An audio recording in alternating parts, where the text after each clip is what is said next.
Alors, donc, pour commencer cette seconde table ronde, avant d'entamer le sujet, je voulais remercier Luc Farré, secrétaire national du ministère de la fonction publique, de sa présence avec nous cet après-midi pour dialoguer autour de ce sujet important qui nous concerne tous. On va fonctionner un peu différemment de la table ronde de tout à l'heure. On va partir un petit peu du constat par rapport à la présentation du rapport PMI qui a été publié récemment. Et on va faire une sorte de question-réponse. C'est pour ça que les recommandations de Christian qu'il a fait à l'instant sont importantes, puisqu'on puisse vraiment dialoguer correctement. Donc la thématique de cette seconde table ronde, c'est quelle perspective de carrière et de rémunération pour les agents publics à l'aube de ce nouveau quinquennat. Donc la priorité des agents publics, comme de tous les Français, est la question du pouvoir d'achat. Les emplois de la fonction publique sont de moins en moins attractifs, de plus en plus de concours sont infructueux dans nos établissements, des agents publics démissionnent. Dans le secteur de l'éducation nationale, de l'enseignement supérieur et de la recherche, de nombreux collègues partent vers d'autres ministères, vers des collectivités territoriales, voire à l'étranger, là où on leur offre de meilleures rémunérations et conditions de travail. La question de l'attractivité ne se résume pas à la rémunération. Il faut également être en capacité d'offrir de réelles perspectives de carrière et des conditions de travail optimales. L'égalité professionnelle entre les femmes et les hommes, la qualité de vie au travail, sont aussi des facteurs d'attractivité importants. La question du coût de la vie dans certains territoires et de l'accès à un logement se pose également. Comme vous le savez très certainement, la précédente ministre de la Transformation de la fonction publique, Amélie de Montchalin, avait commandé un rapport auprès de M. Paul Penny et de son collègue Jean-Dominique Simon-Poli, et ce rapport a été remis à la ministre en mars dernier et comporte plusieurs préconisations sur ces différentes thématiques. Donc ce qu'on va commencer par faire avec Luc, c'est une présentation globale du rapport, du contenu du rapport, et ensuite peut-être effectivement discuter autour des trois grandes thématiques qui sont les carrières, la rémunération et également la place des contractuels en tant qu'agent public ou non.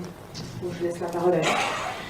Bonjour à tous et merci encore de m'avoir convié à votre Conseil national et à cette table ronde. Essayons de remettre en perspective la question de ce rapport. Ce rapport, c'est le résultat d'une demande des organisations syndicales, dont l'UNSA, de réfléchir rapidement sur des évolutions de la rémunération en tenant compte de ce qui s'est passé pendant les 5 années qui viennent de s'écouler. Les 5 années qui viennent de s'écouler, c'est un gel de la valeur du point d'indice pendant 5 ans. C'est une remise en cause de PPCR que nous avions obtenue pendant 1 an, où ça a été bloqué complètement. Or, PPCR ne se conçoit que si et seulement si la revalorisation du point d'indice est régulière en tenant compte de l'inflation.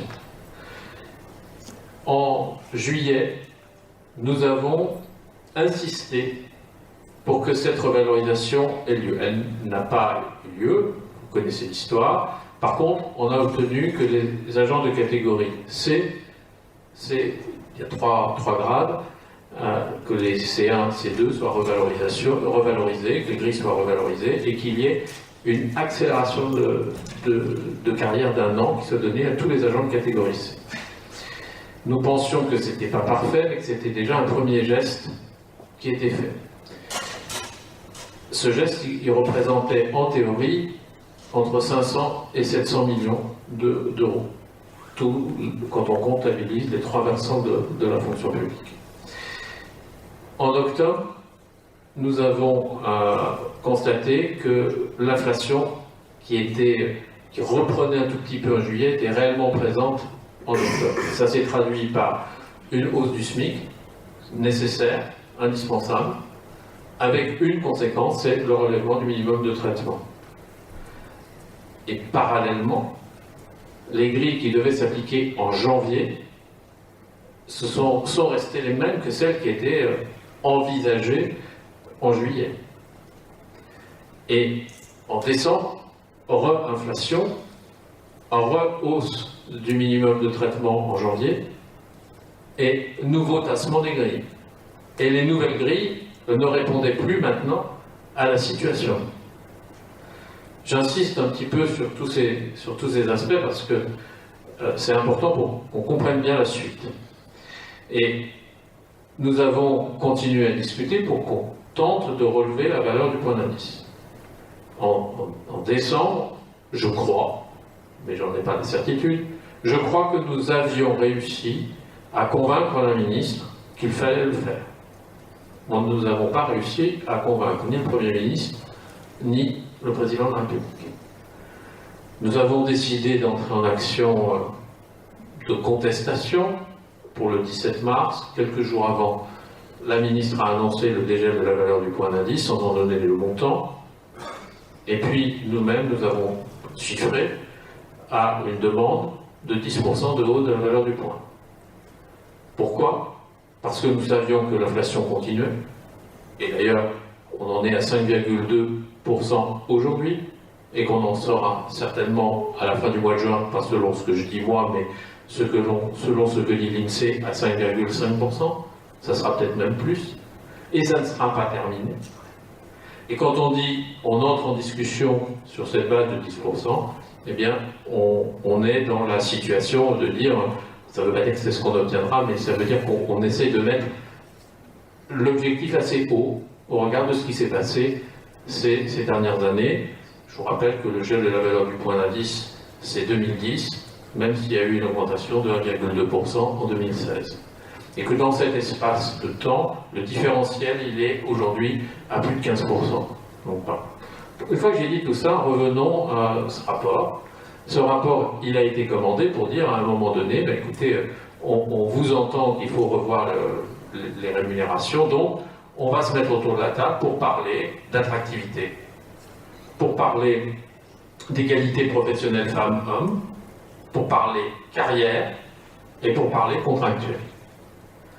Eh bien, pendant 5 réunions, nous avons discuté avec on va dire un médiateur qui s'appelait Paul Penny et Simon Poli, son collègue, l'un venant de la CGT, l'autre étant directeur des ressources humaines de la Caisse des dépôts et consignations. C'est très important ce point-là. Parce que la Caisse des dépôts et consignations, c'est un des établissements de notre pays où il y a des fonctionnaires, des contractuels de droit public et des contractuels de droit privé. Et c'est sa responsabilité en tant que DRH de gérer ces 3 types de populations dans le même établissement.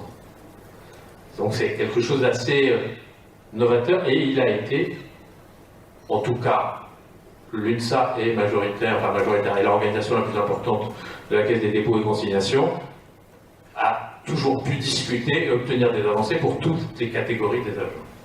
Et je vous rappelle que dans le cadre d'un syndicalisme réformiste que nous portons, nous avons donc pu discuter. Donc, avec Paul Penny et j'ai oublié son prénom, Simon Poli, Jean-Denis, je crois, on a pu échanger. On a pu échanger sur l'attractivité. L'attractivité, elle était présentée surtout sur des zones géographiques. Est-ce que c'est plus facile de travailler en Haute-Savoie, dans les Pays de Gex, en région parisienne, ou pas?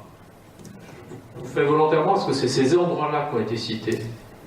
Et nous, on a dit oui, ces questions sont posées, mais pas seulement là, dans d'autres endroits, la question est posée, la question du logement est posée, la question des conditions de travail et de vie dans ces régions peuvent se poser par rapport à la rémunération, et donc par rapport à la rémunération, d'où l'attractivité, qui est aussi avant tout une question de rémunération dans le contexte que nous connaissons. Le deuxième sujet, c'est l'égalité professionnelle femmes-hommes. Aujourd'hui, nous savons que certaines catégories de métiers dans la fonction publique sont plus valorisées que d'autres. Je ne dis pas que c'est bien ou que c'est mal, c'est un constat. Il n'y a pas de jugement de valeur. Et si nous regardons encore un peu plus, ce sont surtout les métiers dits de la sécurité, du régalien, qui sont le plus reconnus, en particulier en matière de primes. Et donc nous disons, nous, à l'UNSA, qu'il faudrait peut-être réfléchir aux autres métiers, aux filières plus féminisées. Et derrière cette question d'égalité professionnelle femmes-hommes, il y a toute la question de toute la rémunération sous forme de primes, dont on sait aujourd'hui, par tous les travaux qui ont été effectués, qu'elle désavantage les femmes, parce que, là encore, il n'y a pas de jugement, il n'y a pas de... Dans mon propos, et je prends beaucoup de précautions, parce que beaucoup de collègues s'occupent plus que d'hommes, des enfants en particulier.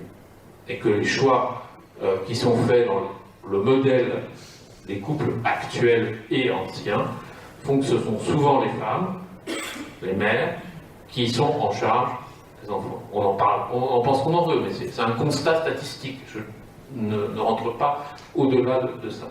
Donc, on a une question sur la rémunération en prime, en particulier quand on parle de prime au mérite, et qu'est-ce qu'on y met derrière. Et donc, c'est une vraie question qui est posée. Donc, on a essayé de le poser dans cette réunion. Puis, on a eu 2 réunions sur les carrières. 2 réunions sur les carrières. Et derrière, très vite, s'est posé la question, est-ce qu'on continue ou pas à avoir des catégories? Qu'est-ce que c'est que les catégories A, B et C? Est-ce qu'on continue à avoir des catégories A, B et C? Et en fait, là aussi, si on regarde bien la réalité, la catégorie C, c'est normalement recrutement sans diplôme, la catégorie B, bac ou bac plus 2, et la catégorie A, c'est bac plus 3 et au-delà. Mais on ne valorise pas spécifiquement, par exemple pour prendre un des métiers que certains connaissent, le métier d'enseignant, qui est maintenant à bac plus 5, on ne valorise pas bac plus 5. Mais on sait aussi qu'il y a des collègues qui ont des diplômes universitaires et qui sont embauchés en catégorie C. Donc on voit bien que cette question des catégories, aujourd'hui, ne reflète plus ce qu'elle a pu être dans le passé. Et puis, au-delà de cette réflexion, il y a la question donc, est-ce qu'on revient ou pas à la question des primes? Est-ce qu'aujourd'hui, prenons le métier, la filière administrative, c'est celle qui sert de base et de référence souvent quand on discute des différentes façons de compter les grilles que l'on peut avoir. Dans la filière administrative, on voit bien qu'on a mis en place le RIFSTEP. Et le RIFSTEP, il peut aller à des pourcentages relativement importants, suivant les ministères, c'est déjà pas les mêmes règles suivant les ministères, qui peut aller de 20% par rapport à la rémunération totale à beaucoup plus que cela. Dans le RIFSTEP, il y a 2 choses. Il y a je me trompe toujours, le CIA et tout ce qui est géré au niveau des groupes. Et donc, qu'est-ce qu'on fait de ça? Est-ce qu'on continue comme ça? Historiquement, l'UNSA disait, quand ça a été présenté, c'était sous le gouvernement Hollande, que c'était une usine à gaz.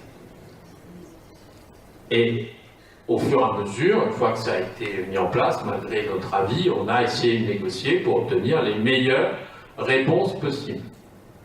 Et là, ce qui s'est dégagé des discussions, dans lesquelles 5 organisations ont réellement participé, la CGT a dit non, FO a dit non, la FSU a dit non, Solidaire a dit non. Donc c'est les autres, c'est-à-dire la CFDT, l'UNSA, la FA-FP, la CGC et la CFTC. Et dans ces réunions, il y a 2 organisations qui s'expriment. C'est évidemment l'UNSA et la CFDT. Les autres, on ne les entend pas. Donc qu'est-ce que nous avons dit, nous? Il faut peut-être envisager de revoir ce dispositif et d'augmenter la part indiciaire. Et Paul Pegny, à ma grande surprise, n'était pas opposé à cette idée. Donc on a une évolution à voir sur la rémunération et la composition de la rémunération. J'y reviendrai après, peut-être dans la deuxième partie de son rapport. Et puis le dernier point, c'est les contractuels, où se posent énormément de questions, puisque l'une des conséquences de la loi de transformation de la fonction publique, et en particulier à l'État, c'est d'augmenter le nombre de contractuels. en particulier en facilitant les embauches et là où on n'arrive pas à trouver d'agents titulaires, de pouvoir proposer ces postes à des contractuels. Avec plein de problèmes, plein de questions qui sont posées là. Et au final, autour de tout ça, la véritable question, maintenant qu'on n'a plus de CAP, c'est comment on gère individuellement la rémunération de chaque agent. Dans le rapport qui a été rendu, il y a des points qui ont été réaffirmés et qui correspondent à nos mandats. Premier point réaffirmé, on conserve le statut de la fonction publique. C'est un point essentiel. On conserve une fonction publique de carrière. Point essentiel. Et avec encore des corps, peut-être des grades, et après, tout le reste. Ce sont des propositions qui ne sont pas liées au contenu de nos discussions de cette conférence sur les perspectives salariales dans la fonction publique, mais sur les réflexions que M. Penny s'est autorisé à produire vis-à-vis de la ministre de la fonction publique. C'est-à-dire que ces 30 pages, ces 30 dernières pages de son rapport ne sont que des réflexions plus ou moins autorisées, mais qui ne sont que personnelles, qui n'engagent que lui. L'histoire pourrait s'arrêter là et on pourrait se dire ça n'a pas grande importance, ce n'est qu'un rapport de plus à la veille d'élections présidentielles et d'élections législatives, et donc c'est... Or, le nouveau gouvernement actuel, nommé, a un ministre de la transformation de la fonction publique, Stanislas Guerini, qui est un directeur de cabinet, et ce directeur de cabinet s'appelle Paul Penny. D'où le fait que tout le contenu de ce rapport est relancé. Évidemment, les lecteurs attentifs du rapport se sont interrogés sur l'individualisation et la progression de la rémunération telle que le propose Paul Penny. Je vais vous le faire court et je vais vous le faire vite. Ce qui est important, c'est que chaque agent ait l'impression de progresser. Donc, chaque année, il devra avoir une augmentation de salaire qui tienne compte de l'inflation, qui tienne compte de son engagement et qui progressera en pourcentage. Ça, c'est ce qu'il écrit. Mais ça, si c'est quelque chose qui se passe comme ça veut dire que si vous êtes embauché à 1 500 €,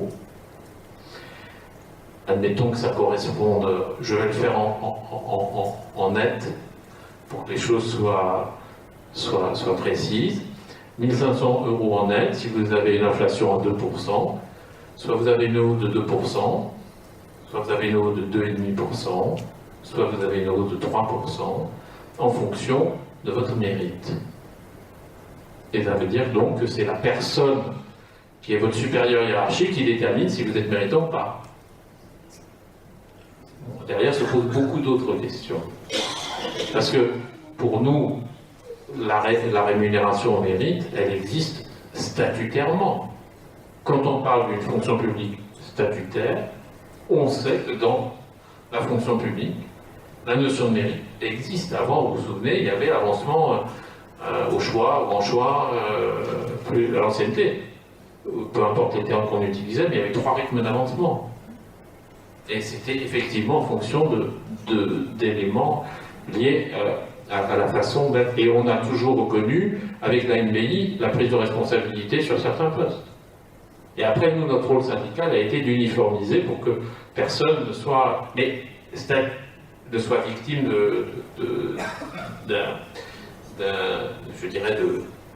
de quelque chose qui serait contre l'agent. Voilà, je ne sais pas sur quoi on ira demain, parce que dimanche, je suis comme vous, électeur. Peut-être qu'il y aura une majorité permettant au président actuel d'avancer sur ces sujets. Et puis, peut-être que non. Peut-être que le ministre actuel ne sera plus ministre demain parce qu'il aura été battu. J'en sais rien. Je ne peux pas répondre à cette question, mais c'est une hypothèse quand on regarde le résultat du premier tour. Je devais le rencontrer demain. C'est pas la raison pour laquelle je ne restais pas avec vous ce soir. Eh bien, il a annulé hier cette rencontre. Voilà, donc aujourd'hui, on ne sait pas quelle sera la hausse de la valeur du point d'indice. On n'a pas d'éléments qui nous permettent de dire ce sera X% ou pas. Et puis, on ne sait pas qui sera le ministre. On ne sait pas encore si le ministre reste, est-ce que s'il s'en va, si c'est le directeur de cabinet qui reste ou pas, tous ces éléments-là. Donc il y a beaucoup de points d'interrogation et de travaux devant nous, mais ne nous mettons pas de hier. Il faut que nous avancions collectivement sur la réflexion sur la rémunération, parce que derrière se pose la question du système de retraite, de l'attractivité de nos métiers et de la façon dont on peut construire l'évolution de nos métiers, parce qu'il faut qu'on arrive aussi à une fonction publique plus juste en termes d'égalité femmes-hommes, ne serait-ce que sur ces points-là, j'insiste, on a des travaux à faire et à mener. Voilà, j'étais un peu long, mais je pense que c'était important de vous situer tout dans son contexte, parce que tout est lié. Merci de votre attention.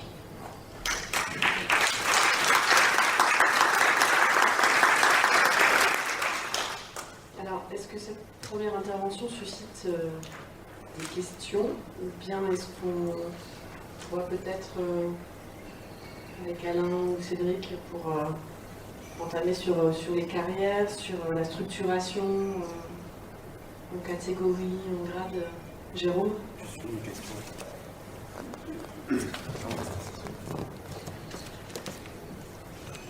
Une première question. Par rapport aux interlocuteurs à la fonction publique, là, il y a souvent cette notion de mérite. Mais est-ce qu'elle se mesure? Est-ce qu'on arrive à mesurer le mérite des agents publics? Et est-ce que quand on leur oppose en fait justement cette difficulté à mesurer le mérite de l'investissement des collègues, ils comprennent en fait cette difficulté ou ils l'évacuent? Comment on mesure le mérite d'un enseignant, d'un chercheur, d'une aide-soignante?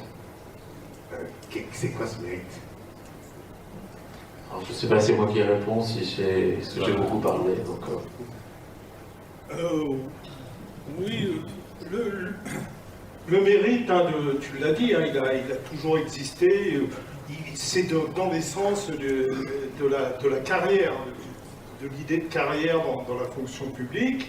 On sait que ça existe aussi sur l'indemnitaire. Pour nous, c'est pas un gros mot, je crois même que c'est dans les gènes du SNPTES, quand nos CAP et nos CPE fonctionnaient en termes de carrière, quand on avait à se prononcer sur les évolutions de carrière des camarades et sur les dossiers individuels, en réalité, on s'appuyait sur la valeur professionnelle et les acquis d'expérience. On était contre des barèmes indiciés ou autres que les autres organisations syndicales défendaient, et c'est leur droit. Mais en tout cas, nous, on a toujours été quelle différence il y en a une entre valeur professionnelle et mérite. Il y a certainement une différence, mais on n'en est pas loin. Mais ce qui nous gêne maintenant dans la notion de mérite et dans les évolutions de carrière ou dans les rémunérations, parce que reste à savoir si la carrière sera toujours possible. On y est attaché. L'idée de carrière, c'est de pouvoir évoluer. C'est le collègue qui commence catégorie C, qui progresse et qui arrive au sommet de la carrière de fonctionnaire, ou c'est le collègue qui commence en A et qui développe, ou le B qui passe en C. Voilà, c'est ça, et qui évolue aussi en termes de fonctions exercées. Aujourd'hui, on a réellement un problème là-dessus, sur la notion de mérite, surtout de mérite, si on l'applique, c'est qu'il n'y a pas de contre-pouvoir. Jusqu'à maintenant, nous, l'avantage, c'est qu'on avait un contre-pouvoir. C'est quoi un contre-pouvoir? C'est lutter contre l'arbitraire. Si on s'est fâché sur la question des attributions classiques CAP et CPE, eh bien, c'était ça, c'était l'idée que pour nous, les CAP et les CPE pour les établissements universitaires, ça permettait de lutter contre l'arbitraire. Là maintenant, finalement, l'arbitraire peut exister. Donc il y aura toujours des garanties, hein. Il y aura toujours la possibilité de recourir au juge, mais dans certaines limites. Mais toujours est-il que si on nous parle de mérite dans le cadre d'une réforme, il faudra aussi remettre, me semble-t-il, hein, à mon modeste niveau, il faudra remettre sur le tapis la question essentielle qui est celle des contre-pouvoirs. Alors moi je vais approfondir la réflexion en ajoutant qu'il y a des choses qui sont évidentes aujourd'hui. Si nous sommes amenés à travailler 43 annuités, je m'arrête sur ce chiffre de 43, je ne parle pas du reste, on aura le temps d'y revenir là-dessus. Si on est amené à travailler sur 43 annuités, peut-on pendant 43 ans faire une carrière au même endroit, dans le même lieu? Ce n'est pas possible. Je n'y crois pas, et je pense même que c'est pour chacun d'entre nous, dans le cas de la qualité de vie au travail, les conditions de travail, un élément qu'il faut revoir. Donc il faut pouvoir s'engager. Et donc, l'un des sujets sera la question de la formation pour pouvoir évoluer. Et ça fait partie des sujets sur lesquels nous devrons avancer partout, que ce soit dans vos corps, mais que ce soit aussi dans tous les métiers de la fonction publique. Et le deuxième point sur lequel je voudrais insister, c'est sur l'aspect collectif. Il n'y a pas que le mérite individuel, il y a aussi ce qui pourrait valoriser les projets d'équipe, je veux le dire comme ça, ça peut s'appeler de plein d'autres façons, en tout cas de favoriser, d'encourager des travaux d'équipe qui permettent d'améliorer le service public rendu en français à nos étudiants, à vos étudiants, à nos élèves, aux Français. J'insiste sur ces deux points parce que ça peut être des éléments que nous pourrions porter pour faire avancer ces questions.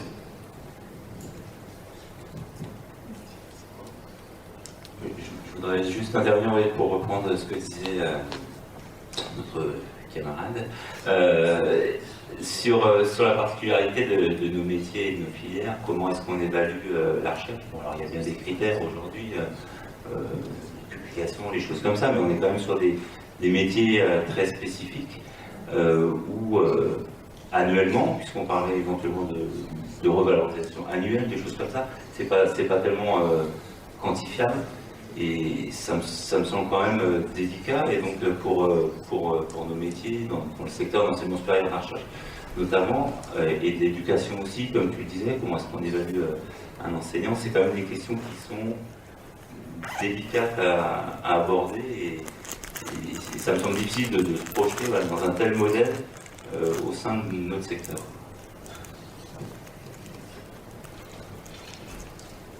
Merci. Miguel de l'Académie de Grenoble. Le sujet est très important pour nos collègues, mais par rapport, là je vais parler des universités qui sont autonomes, voilà, nous avons souvent le souci et le problème d'un plan de retour à l'équilibre, et les établissements, ils ont la maîtrise, on va dire, des primes, mais actuellement avec ce plan de retour à l'équilibre, l'établissement a beaucoup de mal à pouvoir faire évoluer cette rémunération au niveau de tous les collègues. Entre autres, on a la problématique du GVT, etc. etc. Au point que nos propositions, on va dire, les rémunérations proposées par l'établissement sur un tas de thématiques, informatiques, etc., font qu'il y a de moins en moins de collègues, enfin de personnes qui veulent venir dans les établissements, au point que, par exemple, à Grenoble, de plus en plus, au fil de l'eau, ils sont obligés de faire des job dating pour avoir des candidatures, essayer de trouver, voilà, pour essayer d'amener des personnes à venir à l'intérieur de la fonction publique. Et je ne parle pas, bien sûr, de ce nombre de contractuels qui augmente régulièrement, voire les vacataires, qui sont vraiment des soucis, puisqu'ensuite on retrouve ces collègues qui viennent nous voir en disant quelles sont les perspectives, puisque c'est vraiment pas évident. Alors, je voulais savoir s'il y a au niveau, on va dire, de l'État, une intention, on va dire, d'améliorer les dotations on va dire, pérenne, enfin, la subvention de fonctionnement, enfin, je ne sais plus exactement le terme, pour que ces établissements n'aient plus ces problématiques de forme de retour à l'équilibre, puisque actuellement on est bloqué, et nos établissements, même s'il est dit qu'on doit atteindre au niveau des primes, le niveau ministériel, et ensuite interministériel pour 2030, notre établissement nous dit que ça va être très compliqué pour nous. Voilà. Et il y a une concurrence accrue entre les établissements au sein de la fonction publique. Merci. Je peux répondre avec un peu de recul hein, sur les établissements universitaires. C'était le même discours qu'on nous servait au début des années 2000, quand la plupart de nos collègues, hein, catégorie C, avaient 54 € de prime. On nous disait oh, ça sera impossible de les augmenter, vous imaginez, c'est pas possible. Bon, finalement, on a trouvé des marges de manœuvre. Hein. Je crois que bon, maintenant, c'est aussi la réponse, bah, finalement, c'est quoi? C'est le travail syndical, hein. C'est ce qu'on essaie au jour le jour. Hein. Nous, dès qu'on rencontre un interlocuteur, ils se disent, mais ils répètent toujours la même histoire. On leur parle de la circulaire RIPSEP fonction publique, qui dans ses annexes met des exemples en se disant, bon, bah, on va mettre des exemples pour aider les collègues dans les établissements et services à appréhender le RIPSEP.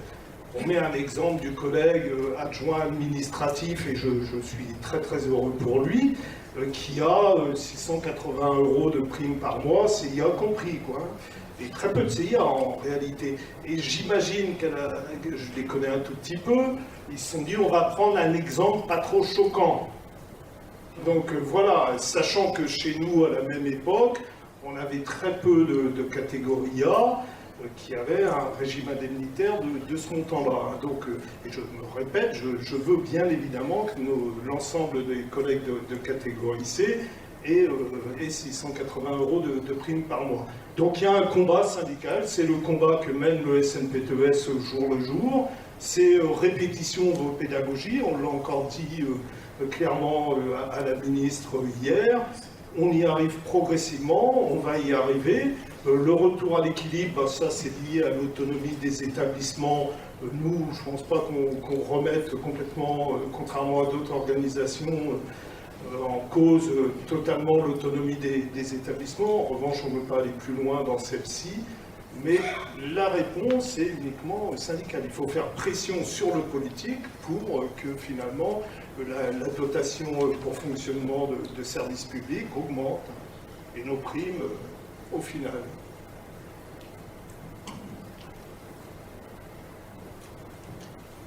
Géraldine Alberti, toujours attachée au SNPTES, mais aujourd'hui chez AMI du transfert. Je vais revenir sur la notion de mérite et de valeur professionnelle. Je pense que ça peut devenir un grossier mot, étant donné que mérite, il y a certes peut-être de la valeur professionnelle, mais il peut y avoir aussi, je vais le dire poliment, du respect de la hiérarchie. Et si on n'utilise que le terme de mérite, certains pourraient être valorisés que par cette partie de respect de la hiérarchie. Or, on est tous conscients que l'efficience et l'efficacité du service public nous importe plus, quitte à peut-être à ventiler, hein, mais en tout cas, la valeur professionnelle doit être, à mon sens, l'essentiel d'une revalorisation, plus que du respect de la hiérarchie, voire les deux, ou en tout cas les ventiler.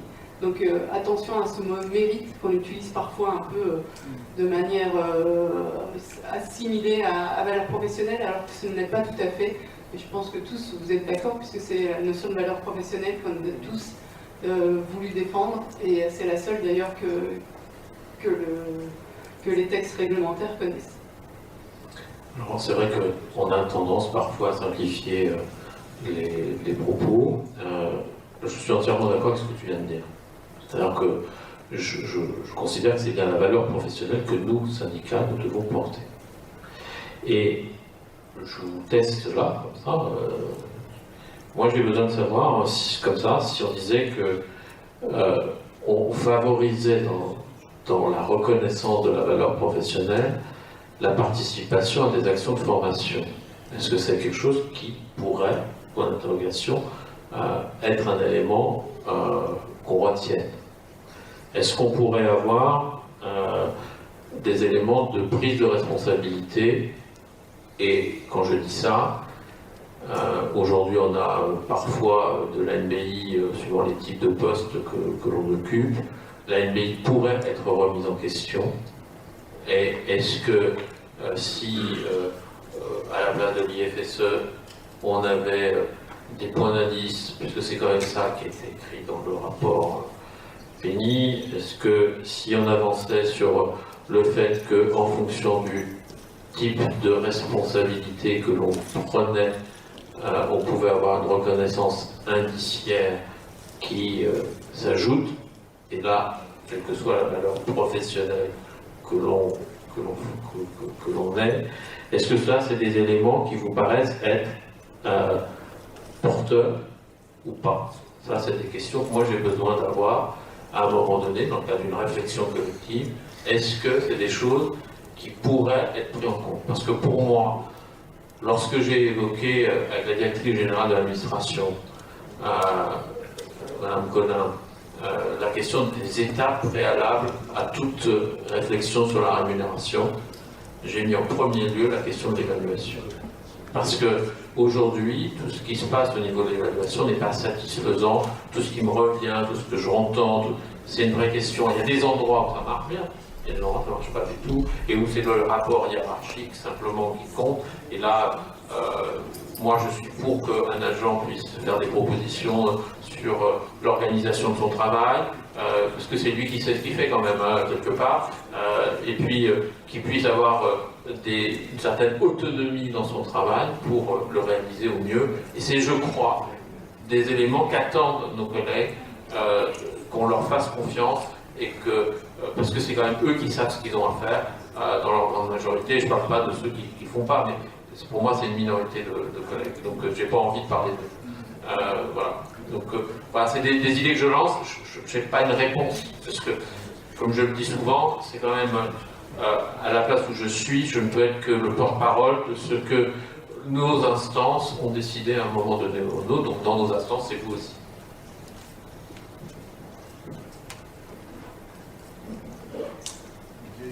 Oui. Bonjour. Thierry Djikin, secrétaire académique Paris, SNPTES. Alors moi je voudrais revenir sur ce que vous avez dit tout à l'heure concernant la mobilité des agents. À savoir qu'on ne pourrait pas faire une carrière complète au même endroit.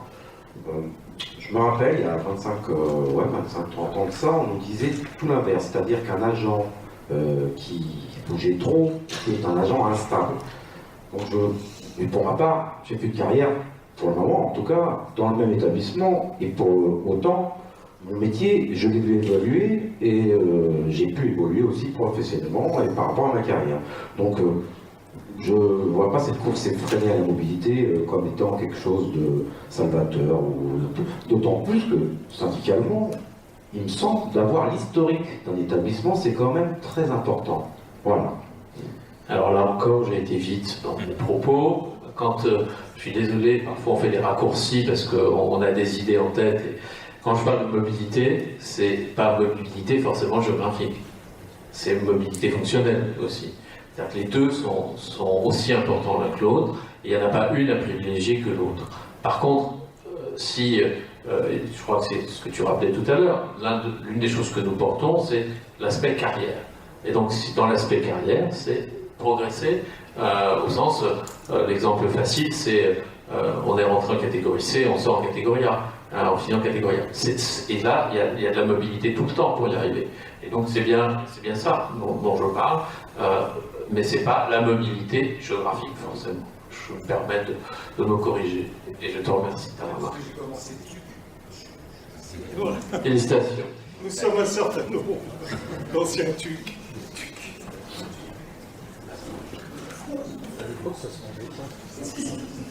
Ouais, c'est bon, il fonctionne. Alors déjà, merci d'être venu nous voir. Et moi, j'ai un certain nombre d'interrogations, parce que tu nous as dit que les primes dans la rémunération, c'était 20% et plus. Le problème, c'est que dans notre secteur d'activité, c'est 12% et moins. Donc il y a déjà un petit problème, on va dire, et quand on regarde par rapport, pour prendre, c'est un chiffre qui nous avait été donné pour la LPR, le corps interministériel c'est 39% de primes, c'est l'équivalent du corps IE, et les IE chez nous c'est 10%. Donc il y a déjà, avant même de ce que tu disais juste après, d'envisager la possibilité d'une révolution des corps, d'une inclusion quelque part de primes dans le salaire plus que l'a été la mesure transitoire de prime point. Enfin, quand je dis transitoire, c'est parce qu'elle n'a pas été perpétuée dans les faits, on n'a pas augmenté au fur et à mesure. Le problème donc qui de base c'est déjà une convergence entre les agents, parce que si on commence à induire une rémunération au mérite après avoir on va dire fait partir une partie ou l'ensemble du FSE vers ce qu'on dira le traitement normal, ça fige un traitement qui est déjà inégalitaire à la base. Donc on aura un problème grave d'attractivité. On a déjà du mal à conserver par exemple les BAPJ qui ont tendance à partir à la caisse des dépôts et consignations où ils sont beaucoup mieux traités. Donc voilà, hein, c'est parce que tu faisais référence à une personne qui a travaillé sur le rapport à ce niveau-là. On a aussi un problème au niveau des corps, au niveau des architectures différenciées. Parce que les corps de la recherche, et pas que, hein, ça existe aussi dans l'hospitalière, il y a les corps de petit a. Et donc on a quand même un problème qui est que ces corps sont très largement à cheval sur les corps de A-type. Hein, il n'y a qu'un ou deux échelons en bas et une carrière beaucoup plus longue pour atteindre des échelons moins hauts. Mais le problème du frein, c'est que les catégories B ensuite, pour être valorisés, vont finir au-dessus de ces corps petit a. Comme on ne peut pas non plus passer au-dessus, ça gêne aussi la croissance des corps de catégorie C.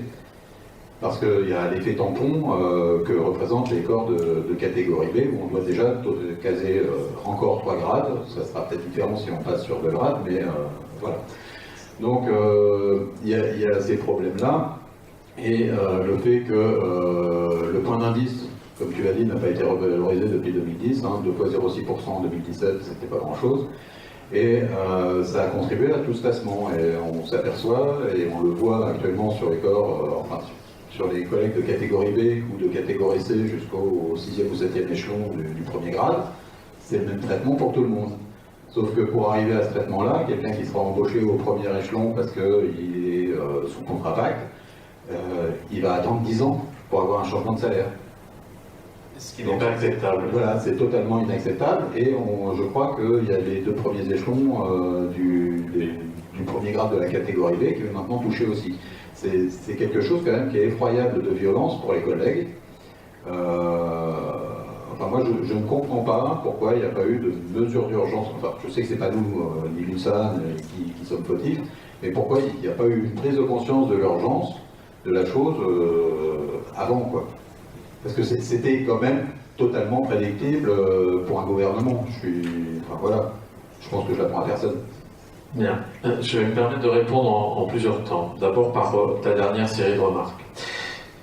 Moi je le redis ici, pour nous UNSA, on est dans une situation qui n'est pas acceptable aujourd'hui, tant par rapport aux agents de catégorie C, qu'aux agents de catégorie B, qu'au tassement des grilles et qu'à l'ensemble de la rémunération des agents. Et c'est pour ça qu'on a demandé et c'est quand même surprenant dans la bouche d'un syndicat réformiste responsable, 10% de hausse de la valeur du point. C'est pas tout à fait par hasard.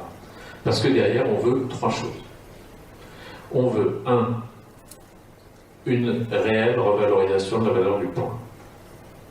2, un système de revoyure. Parce que l'inflation, elle va continuer. Je ne suis pas un grand économiste, mais on en a encore pour un bout de temps. Il suffit de regarder les informations de ce matin sur la hausse des taux d'intérêt. Voilà, on est reparti pour un cycle d'inflation et ça ne va pas s'arrêter comme ça. Et 3, on ne peut pas laisser les collègues de catégorie C et de catégorie B dans la situation dans laquelle ils sont aujourd'hui. Et donc là, il y a une mesure d'urgence à prendre. Bon. Une fois que j'ai dit ça, la question que tu poses derrière, c'est à la fois, est-ce que les grilles de catégorie, parce que le principe de la catégorie C, de la catégorie B, de la catégorie A, avec un petit A, on peut rester comme ça ou pas? C'est ça la question que tu poses. Mais c'est la même question que pose le gouvernement en disant on supprime les catégories. C'est la même question. Sauf qu'elle est fondamentale. Soit on dit oui, soit on dit non. Après on nous l'impose ou on ne nous l'impose pas. Est-ce qu'on peut rester dans le système actuel en tenant compte de tout ce qu'on connaît? C'est-à-dire ce que j'ai évoqué tout à l'heure sur le niveau de diplôme, sur la nécessité de faire carrière, et sur les différences. Prenons des exemples très précis. Par exemple, les policiers qui sont en catégorie B, ils sont rémunérés quasiment de la même façon que les agents surveillants pénitentiaires qui sont en catégorie C. Et on peut savoir, on peut tout à fait comprendre pourquoi c'est comme ça. On a maintenant toutes les aides-soignants qui passent de catégorie C en catégorie B. Et à chaque fois qu'on procède à un passage de catégorie, les agents concernés, même si la rémunération n'est pas extraordinairement supérieure précédemment, ont moralement un bénéfice de passer en catégorie B. Mais on a toujours dit qu'avec PPCR, les agents en fin de carrière de catégorie C, qui étaient en catégorie C3 jusqu'à 7 ans de départ à la retraite, n'avaient pas intérêt à passer en catégorie B.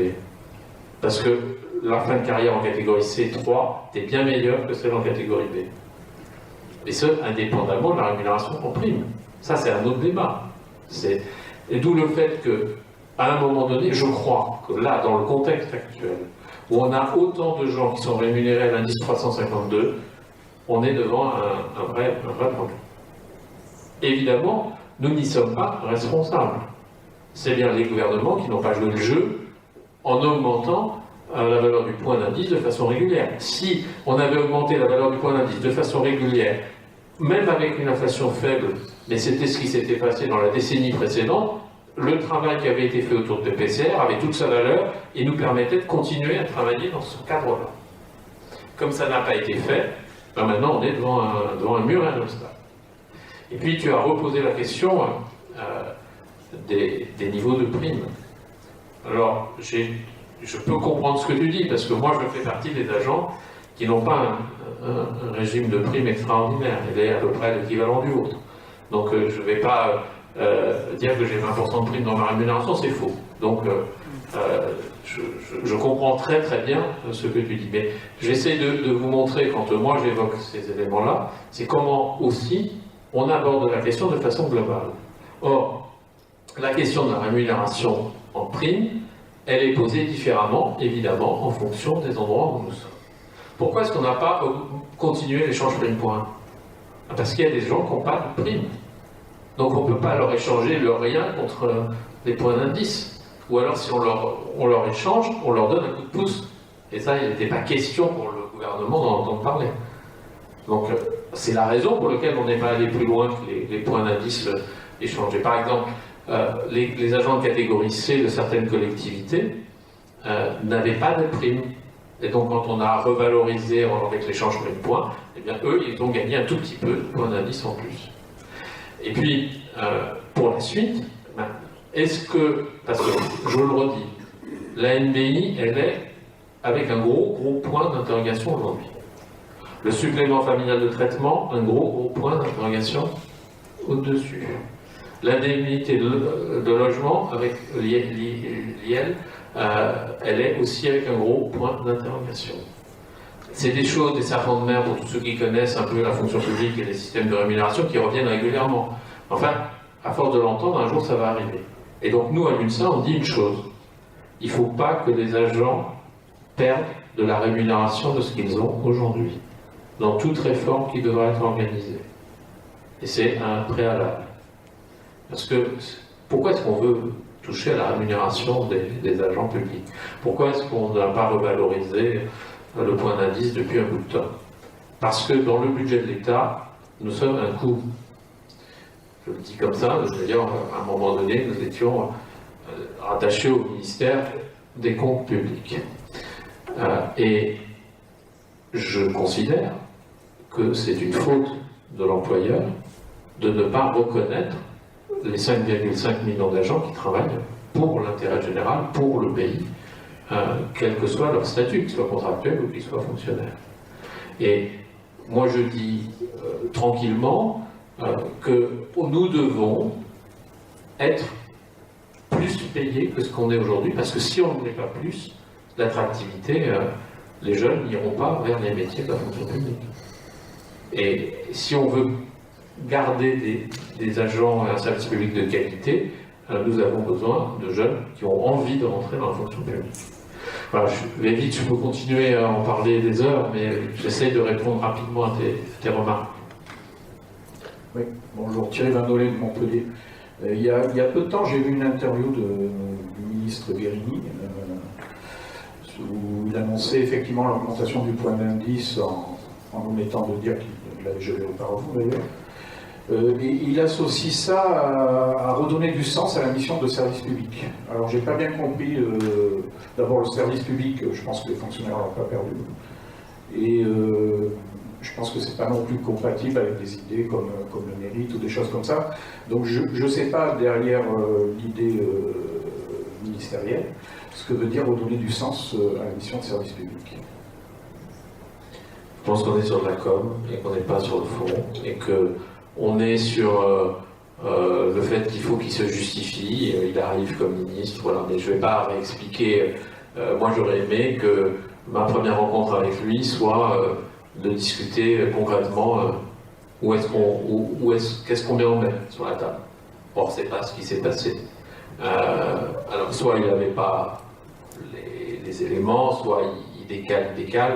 Mais à force de décaler, ça finit par être un peu pénible, parce qu'on a quand même entendu le maire qui disait 2,5%. Moi, j'ai entendu mon chalin me dire, alors il y a que vous qui le saurez ou presque. Enfin, moi j'ai entendu 4% le 17 mars, 15 mars. J'ai entendu le ministre, pas celui-là, mais enfin le directeur du cabinet du ministre précédent, de la ministre précédente, donc de me dire 3, 3,5, 3,3, voilà. Où est-ce qu'on en est aujourd'hui? J'en sais rien. Moi ce que je sais, c'est que plus ils s'approcheront de l'inflation, plus ils seront crédibles. Ça, c'est une vérité. Plus ils mettront en place des revoyures, des systèmes de revoyure, d'indexation sur l'inflation, plus ce sera crédible. Et s'ils veulent continuer à faire que une part des Français soit fâchés avec eux, ils nous donnent 2%, et de toute façon, on ne résout ni les problèmes d'attractivité, ni les problèmes de sens, on ne résout rien du tout. Donc, à un moment donné, c'est de leur responsabilité aussi.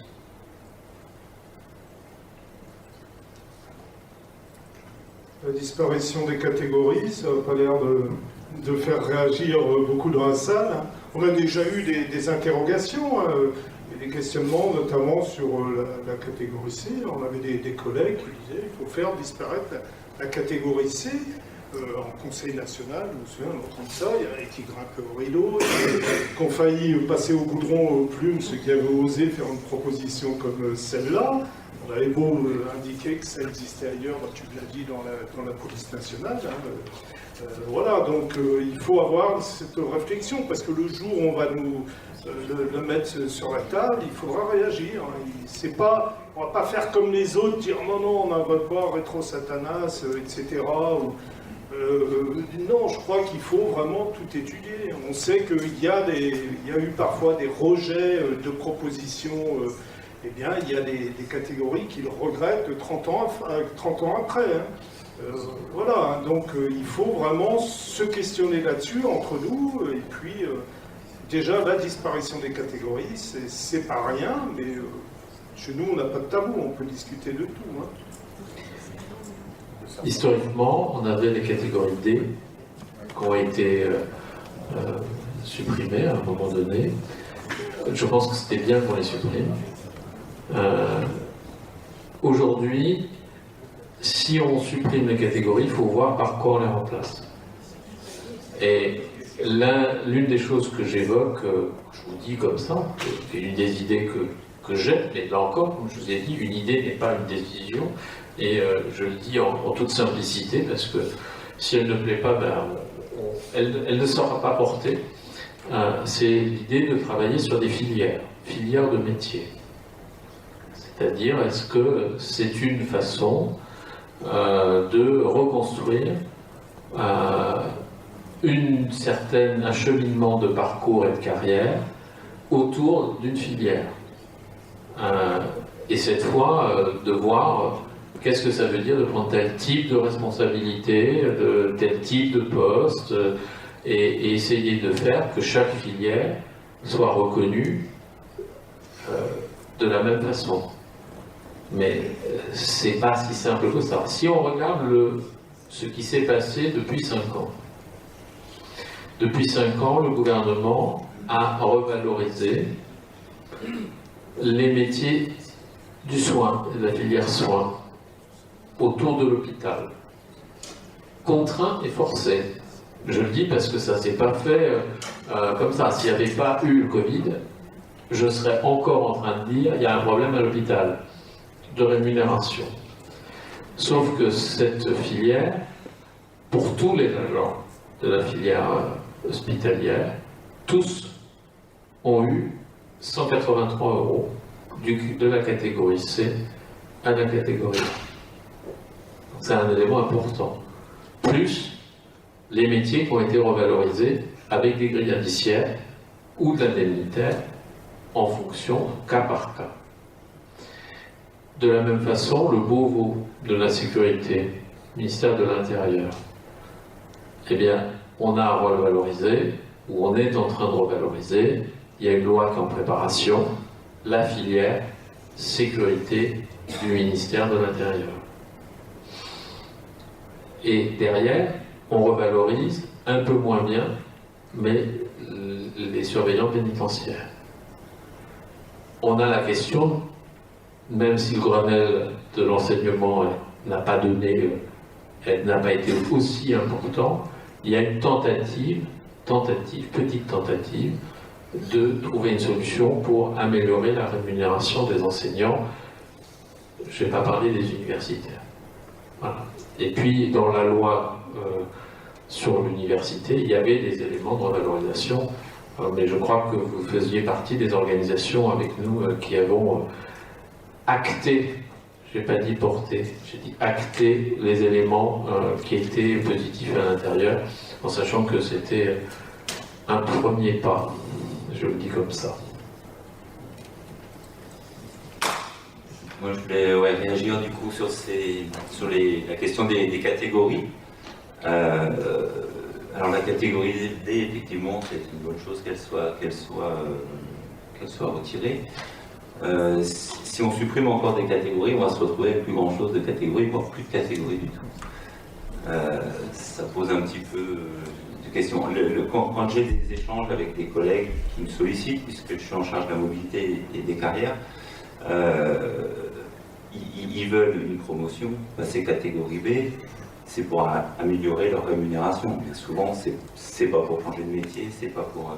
C'est donc le cœur et de l'action aujourd'hui, enfin immédiate, c'est la rémunération, il me semble, plutôt que la structure. Une reconnaissance, alors comme je disais, dans le contexte actuel, avec cette inflation ou pas, la reconnaissance, c'est à minima un salaire. Pour un travail, un salaire décent. C'est la question qui me semble, des retours que j'ai des collègues, la plus prégnante aujourd'hui, au-delà de la question des catégories, etc. Puis effectivement, si on est bloqué comme ça jusqu'au 6e, 7e échelon de la catégorie C, c'est parce qu'il n'y a pas eu ces revalorisations. Et dans nos ministères, c'est aussi parce qu'il n'y a pas eu les revalorisations qu'il y a pu y avoir ailleurs sur l'indemnitaire. Et l'indemnitaire, les collègues au quotidien, que ce soit pris en compte dans leur retraite, sachant qu'on ne sait pas ce que va donner une éventuelle réforme des retraites ou quoi, ça leur est égal. Ce qu'ils regardent, c'est à la fin du mois, qu'est-ce qu'ils vont avoir pour vivre. Et c'est ces questions-là globales qui intéressent les collègues aujourd'hui. Ensuite, alors supprimer les catégories et travailler par filière, peut-être. ce que je vois dans nos établissements aussi, j'ai rencontré, bon ça fait quand même, je suis plus tout jeune, donc j'ai vu pas mal, j'ai croisé pas mal de collègues, j'ai fait plusieurs établissements.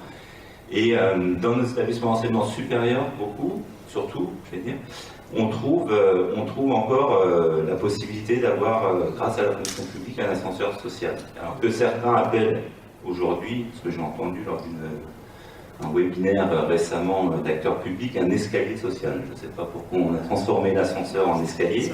Peut-être que c'est beaucoup plus dur maintenant, effectivement, d'utiliser ce levier pour s'élever socialement.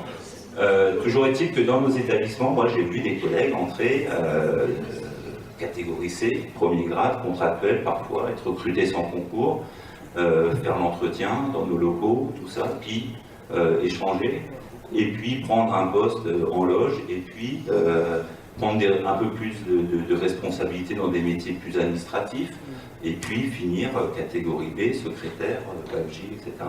Et ça, je pense que c'est aussi une notion qui me semble importante de conserver, et les catégories plutôt que les filières, voilà, je pense que ça permet peut-être plus cette mobilité fonctionnelle que travailler par filière, quoi. Parce qu'une filière, souvent, on est un peu limité, quoi. Oui, ça revient à ce que disait Thierry tout à l'heure, effectivement, sur l'évolution de carrière, autour de commencer voire contractuel, passer catégorie C, B, puis A. Il y a un rôle social, et puis je pense qu'effectivement, il y a aussi ce dont on parlait, c'est les modalités de recrutement par concours, le contenu des concours, parce qu'effectivement, à la base, en catégorie C, c'était quand même niveau brevet des collèges. Et puis il y avait des autres catégories avec les autres niveaux de concours, enfin les autres niveaux d'études, on va dire. Et maintenant, tout ça, ça risque d'être mis en cause. Et comment aussi valoriser les personnes qui finalement, scolairement, n'ont pas eu l'opportunité d'avoir des diplômes qui correspondent à leurs compétences.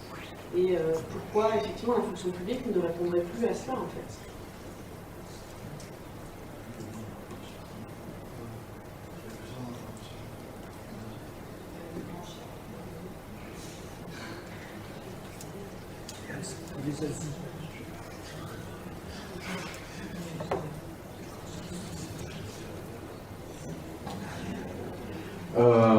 Oui, moi c'était par rapport à la réflexion sur catégorie versus filière.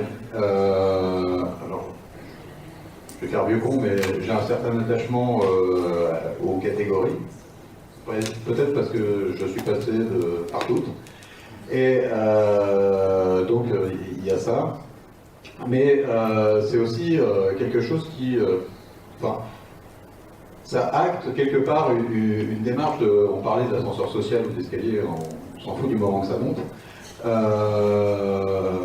C'est une démarche qui permet aussi aux collègues de mesurer leur progression, surtout quand on voit que les grilles, ça ne signifie plus grand-chose, étant donné qu'elles sont très très à cheval les unes sur les autres.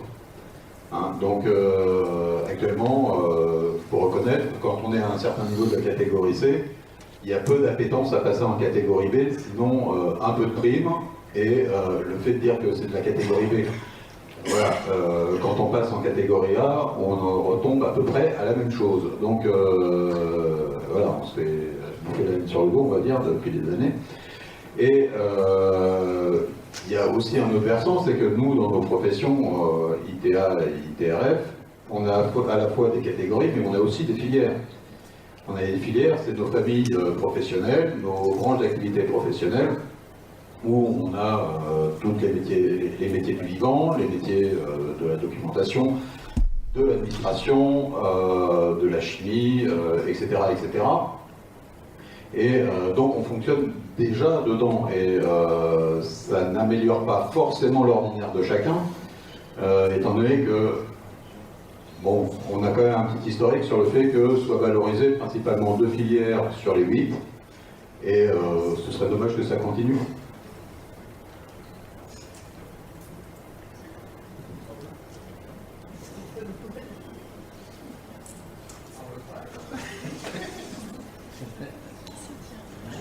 On va peut-être prendre des personnes qui n'ont pas encore...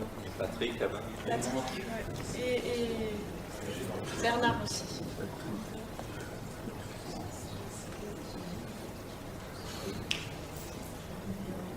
Donc Patrick de Toulouse. Voilà. Quand on parle de catégories, moi je pose souvent la question de est-ce qu'on a des catégories de services publics ou de rémunération entre les ministères, parce qu'il y a un top 5 où les fonctionnaires sont mieux payés. Et j'ai l'impression que souvent, enfin, dans la fonction publique, hein, même si on est 5 millions, il y a des catégories qui existent qu'on n'arrive pas à déterminer. Je sais qu'il y a les catégories A, B, C, la fonction publique, mais j'ai l'impression qu'aussi en fonction des ministères, en fonction des événements, en fonction des situations, j'allais dire, c'est la société la société politique, les politiques publiques qui vont faire des catégories à travers leur service public qu'ils veulent mettre en œuvre. Voilà. Et quand on parle de catégories, il y a une réalité qui, au final, j'allais dire, un fonctionnaire dans un ministère ne coûte pas la même chose qu'un fonctionnaire dans un autre ministère. Donc, est-ce que, voilà, justement, il y a des éléments objectifs, scientifiques, métro, qui ont été mesurés, j'allais dire, au niveau des RH, des ministères, pour essayer d'avoir cette catégorie du service public le mieux pour la société? Alors moi je ne vais pas répondre comme ça à ta question, je vais simplement te dire qu'aujourd'hui, il existe malgré le fait que nous ayons des grilles types de référence, qui sont celles de la filière dite administrative, j'ai bien dit filière, puisque c'est comme ça que l'on le dit. Aujourd'hui ici, on exerce un métier au ministère de l'Intérieur en proportion des diplômes, c'est là où c'est le plus rémunéré, au niveau indiciaire. Après, si tu vas exercer au niveau ministère des Finances, tu auras énormément d'indemnités. Si tu vas à l'armée, c'est pareil. Donc, en fait, suivant l'endroit où on se trouve, on est plus ou moins reconnu. Les filières les plus féminisées, filière sociale, filière enseignante, filière médicale, médico-sociale, ça, c'est les filières les moins rémunérées, effectivement. C'est-à-dire qu'on peut faire le constat, malgré les grilles types qui existent, quand on parlait du petit A tout à l'heure, quand on a fait passer les infirmières de catégorie B en catégorie A avant les dernières revalorisations liées au Ségur, c'était du petit A, et c'était... on a fait la même chose pour la filière sociale. Après moi, ce sont des constats que je fais. À chaque fois qu'on obtient des avancées que je considère comme nécessaires, on pourrait obtenir mieux, on pourrait obtenir plus. C'est toujours le même combat syndical. Alors, moi, je considère qu'on doit continuer à porter les revendications. Et d'ailleurs, c'est ce que font nos collègues policiers. Nos collègues policiers font la même chose. C'est-à-dire qu'eux, ils ont progressé à un moment donné, et ils continuent à revendiquer sur ce qu'ils ont obtenu. Et donc, avec l'importance que ça a dans une république comme la nôtre, évidemment, ils sont souvent privilégiés par rapport à d'autres. Moi, qui suis dans la filière enseignante, qui est l'une des plus féminisées, je vous disais tout à l'heure que nous n'étions pas ceux avec lesquels il y avait le plus d'indemnités. Mais il faut voir l'ensemble des choses pour qu'on puisse regarder ce qui se passe à côté. Mais je vous redis bien que toutes ces réflexions, on doit les avoir entre nous, on doit les poser entre nous, sans oublier la question de la retraite. Parce que l'un des sujets qui est derrière tout ça est de savoir, dans un délai de 10, 20, 30 ans, j'en sais rien, peut-être même avant, on va se poser la question, est-ce qu'on continue à partir sur l'indice détenu les 6 derniers mois? Pas forcément pour nous qui sommes ici dans cette salle. Peut-être que ce sera pour les personnes qui seront recrutées demain. Peut-être que si le système... J'aurais pu, vous savez, je vous ai raconté un peu l'histoire du quinquennat précédent, mais j'aurais pu commencer par la question des retraites. Parce que le système universel par points a posé plein de questions. Et là où ça a posé le plus de questions, c'est pour nous, agents publics. Parce que nous avions un système qui est différent. Et j'avais dit au ministre au pluriel que j'ai rencontré, que le jour où on toucherait à l'organisation, la façon de compter sur l'indice détenu pendant les 6 derniers mois, il faudrait mettre sur la table beaucoup d'argent pour permettre à chaque agent de ne pas partir avec moins. Donc, c'est toutes ces questions qui sont posées aussi. Voilà. Sur la question de... Oh, c'est éteint. C'est exprès. Oui. Non, sur la reconnaissance par l'État ou par les départements ministériels ou par le politique de tel ou tel secteur de la puissance publique, c'est pas que l'État qui est responsable, ce sont aussi certaines organisations politiques, syndicales, lapsus. Il y a eu longtemps, et il y a encore, on l'a vu récemment dans notre secteur, des camarades d'autres organisations qui sont contre l'indemnitaire. Nous, bien évidemment qu'on aimerait avoir que de l'indiciaire, mais quand on nous propose des revalorisations indemnitaires, on discute. Eux, c'est une opposition, mais c'est vraiment dogmatique. Hein. Par exemple, les chargés de recherche, ils ont dû être augmentés de 500% cette année. Hein. J'imagine que c'est ça. Ça paraît beaucoup, non, parce qu'en réalité, ils partaient très bas. Ils avaient combien, 900 € par an, hein, catégorie A, docteur, etc. Hein.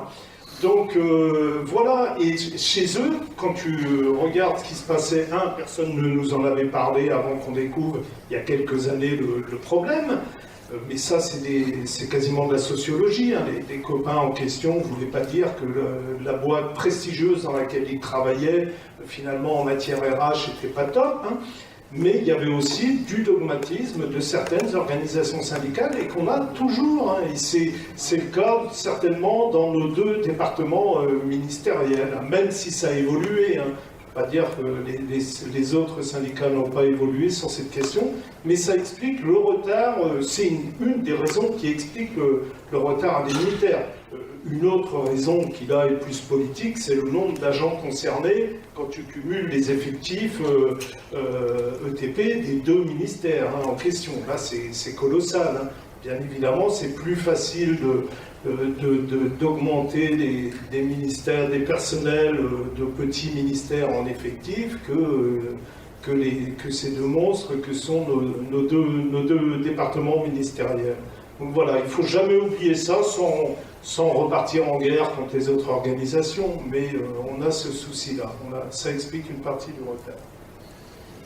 Oui, Bernard Virginie de Créteil, j'aurais une question concernant la carrière, la rémunération et surtout les chiffres qu'on annonce concernant les retraites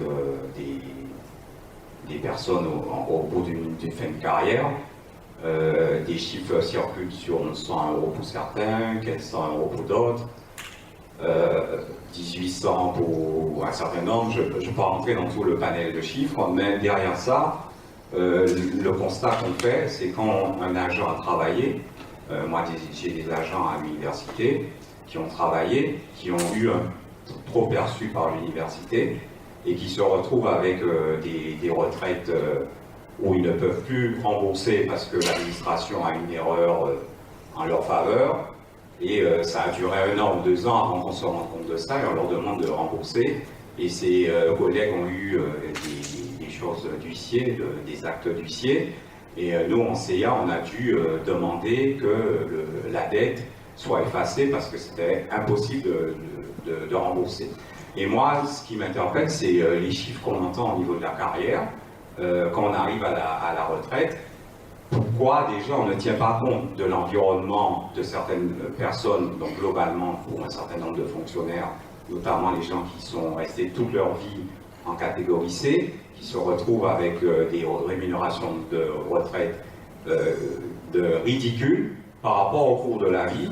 Et quand on dit que quelqu'un doit avoir 1100, 1300 € alors que déjà, même en retraite avec certaines choses, même si on dit tout le monde doit être propriétaire, c'est pas vrai. Tous les agents qui partent en retraite ne seront pas propriétaires, donc il y aura encore des charges à assumer. Et comme on constate de plus en plus qu'il y a une dégradation de la santé et que ces gens-là sont obligés de rentrer dans les maisons médicalisées, pourquoi ce n'est pas aussi une chose qu'on met en avant pour pouvoir construire des carrières et surtout terminer la rémunération correcte des retraites? Pourquoi ça, c'est pas quelque chose qui est évoqué, qui sort du chapeau?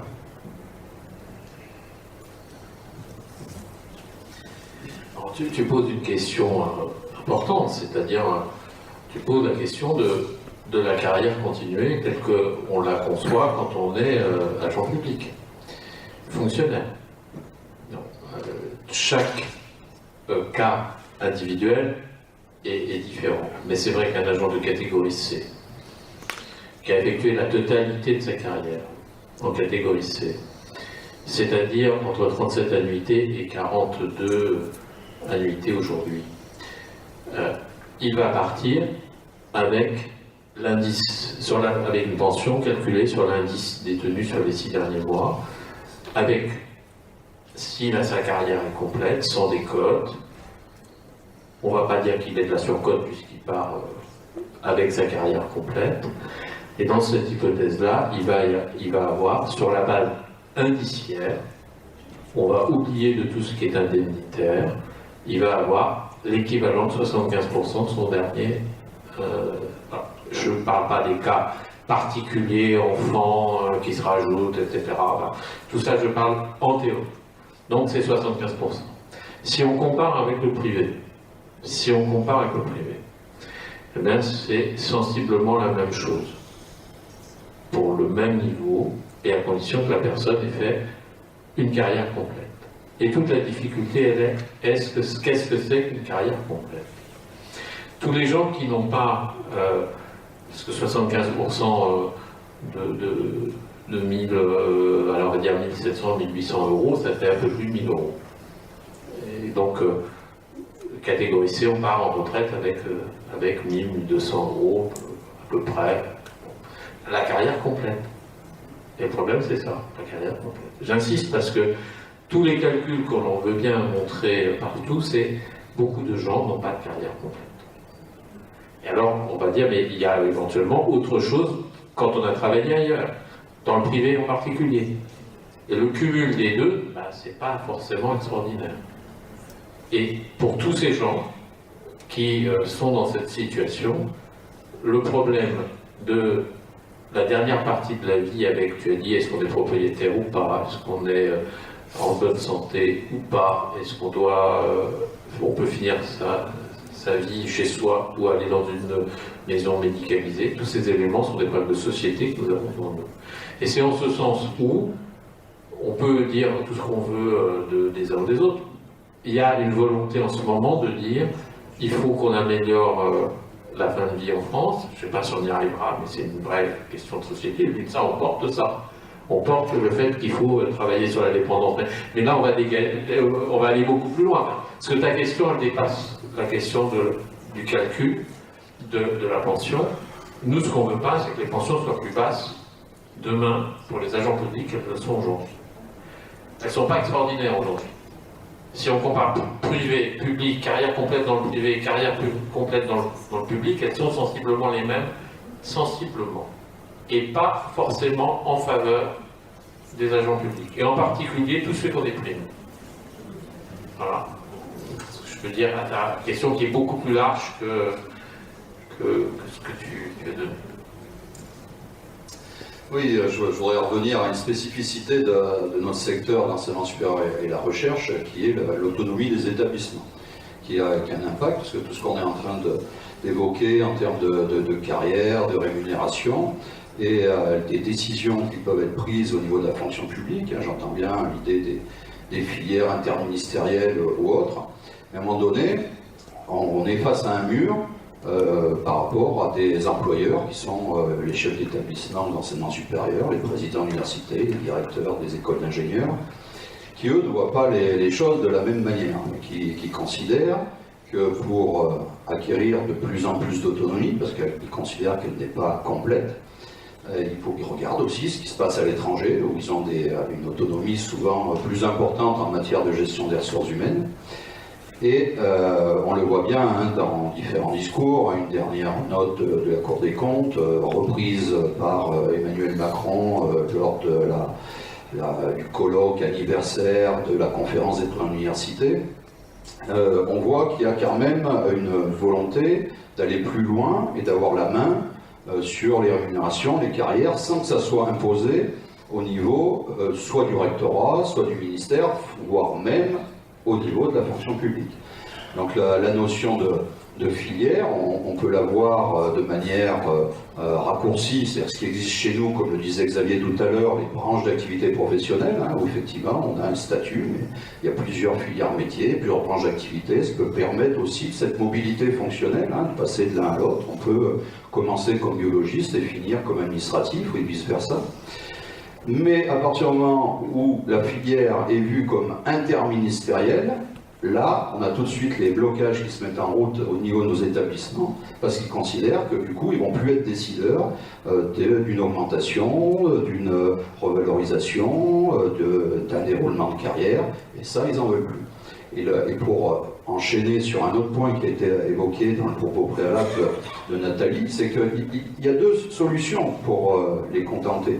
C'est soit il y a une forte déconcentration de la gestion au niveau des établissements et on devient finalement une sorte de fonction publique universitaire, on va dire, hein, et plus d'État, soit, si ça ne leur est pas accordé, eux, ils vont résoudre le problème en recrutant des contractuels. Et c'est là où ça permet peut-être de faire l'enchaînement sur cette question qu'on a évoquée en propos préalable et qu'on n'a pas trop évoquée dans les échanges. C'est qu'actuellement, ce que l'on remarque dans l'établissement, c'est que c'est cette voie-là que prennent certains établissements en se disant, bon, ben voilà, on continue de nous imposer des choses au niveau de la fonction publique, on continue de nous imposer des choses au niveau des rectorats, au niveau du ministère, on n'en veut pas. On le voit actuellement, on est confronté à quelque chose. Tu as parlé de l'accord que l'on a signé, hein, l'UNSA, la CFDT, le SNPTES, sur la loi de programmation de la recherche. Ça a été signé par l'ensemble des employeurs aussi. Mais maintenant qu'on essaie de la mettre en application, qu'on négocie avec le ministère, que le ministère envoie des notes pour que ce soit appliqué à l'établissement, là, pouf, blocage, on dit non, on récupère l'argent, on en fait ce qu'on en veut. Autonomie des universités, c'est le conseil d'administration qui décide de l'attribution des primes, c'est pas au ministère. On a vu un courrier de l'association des DGS, un courrier envoyé à la ministre en disant attention, vous faites du centralisme, vous avez décentralisé, déconcentré la gestion au niveau des établissements, c'est contraire à l'autonomie que d'être obligé d'appliquer des négociations qui ont été faites sans nous au niveau ministériel. Donc voilà, donc du coup le résultat, c'est qu'on se bat, nous, pour conserver le statut de fonction d'État. Et pourquoi? C'est historique au sein du SNPTES. Le SNPTES, en 1953, il a été créé pour ça.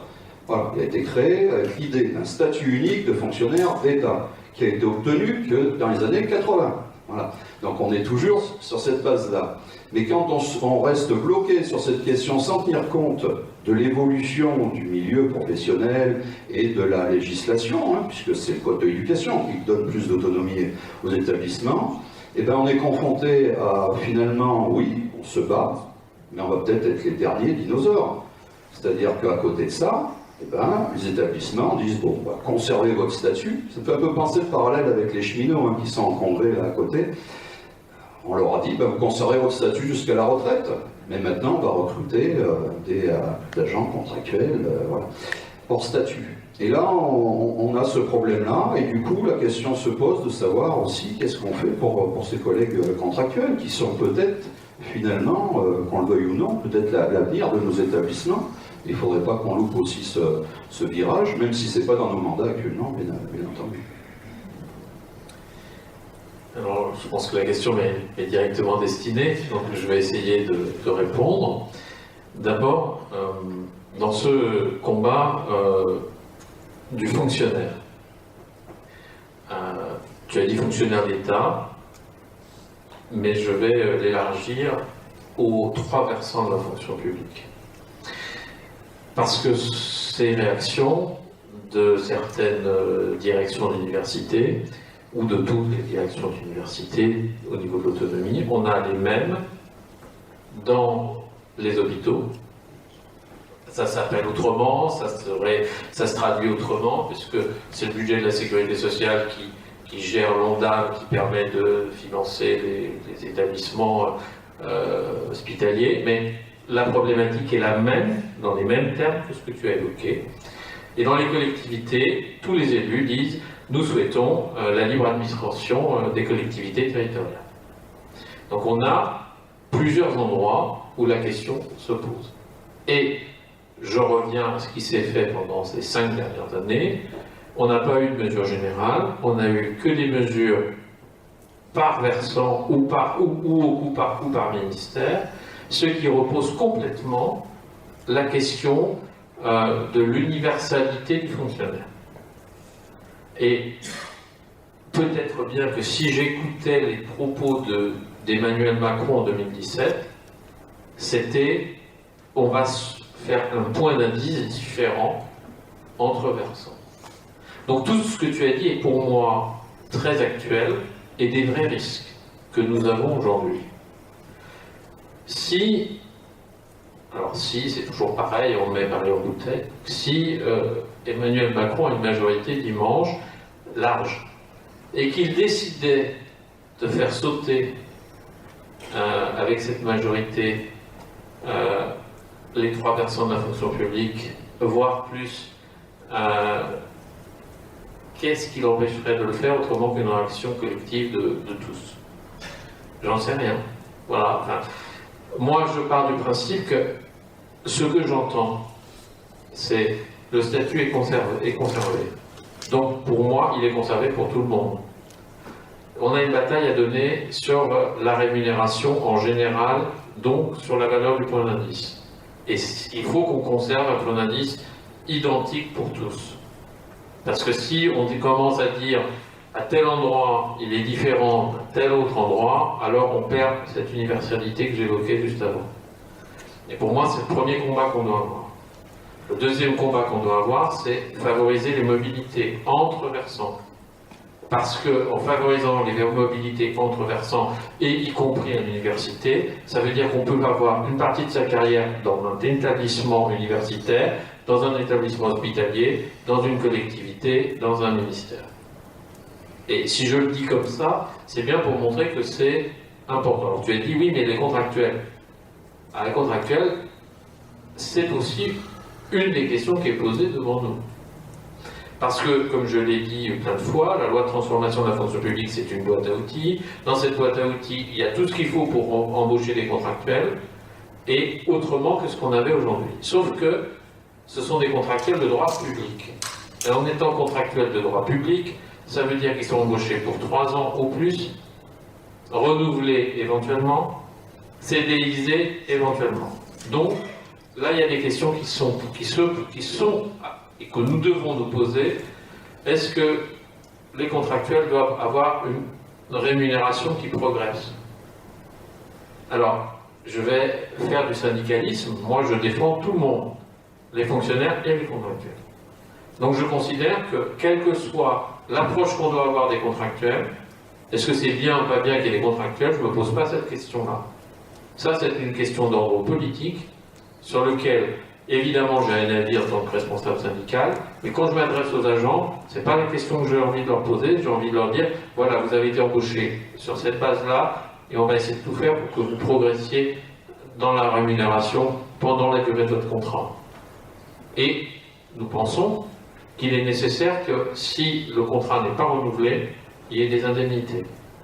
Ça, c'est ce qu'on essaiera de porter, si évidemment les uns et les autres vous en êtes d'accord.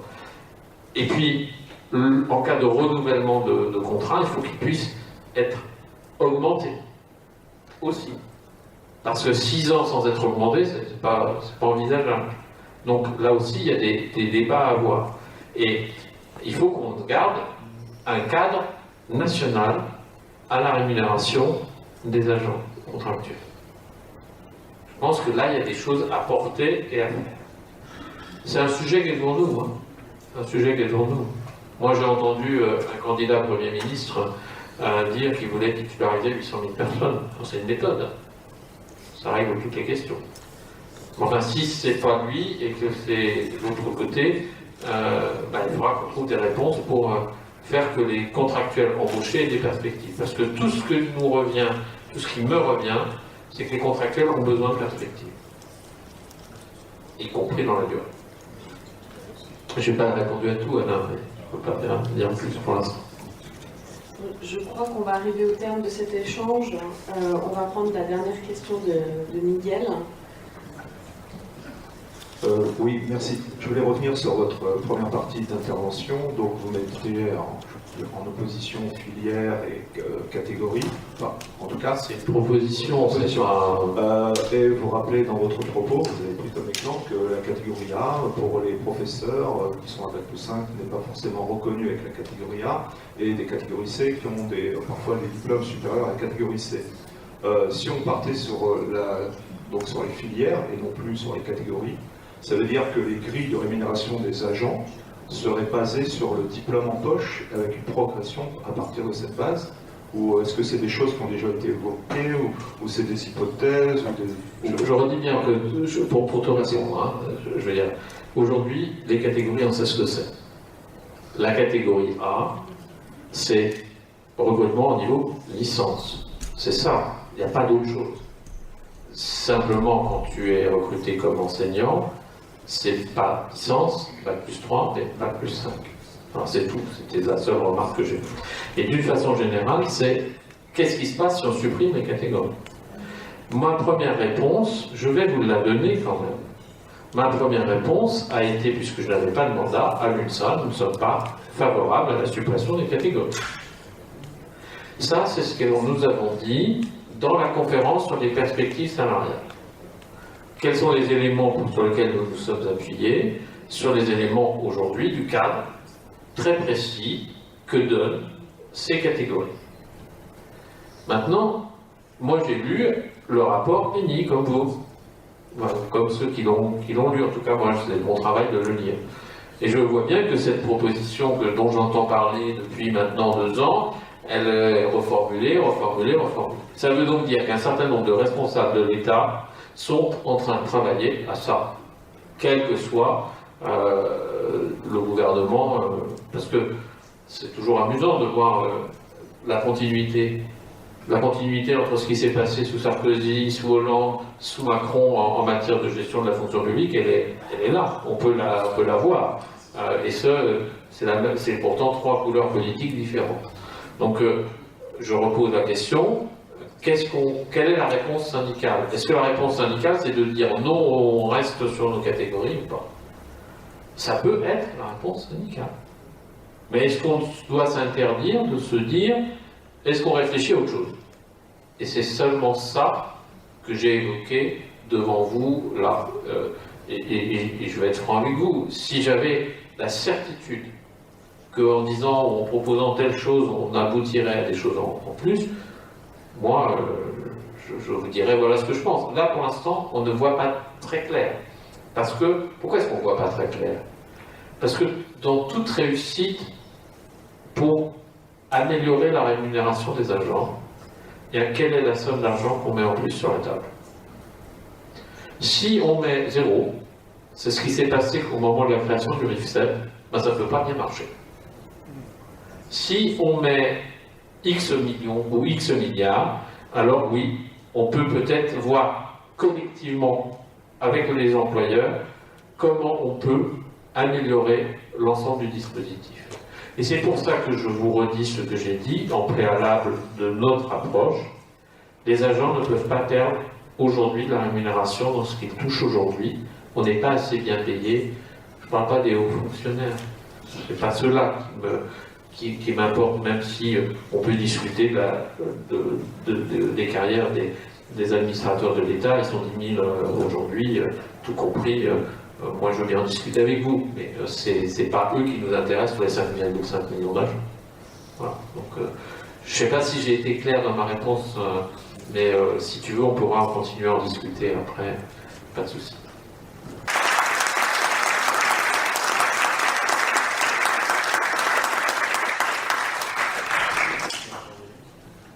Merci beaucoup. On compte sur nous tous effectivement pour réussir cette bataille. Et merci à tous pour la participation et la richesse des échanges.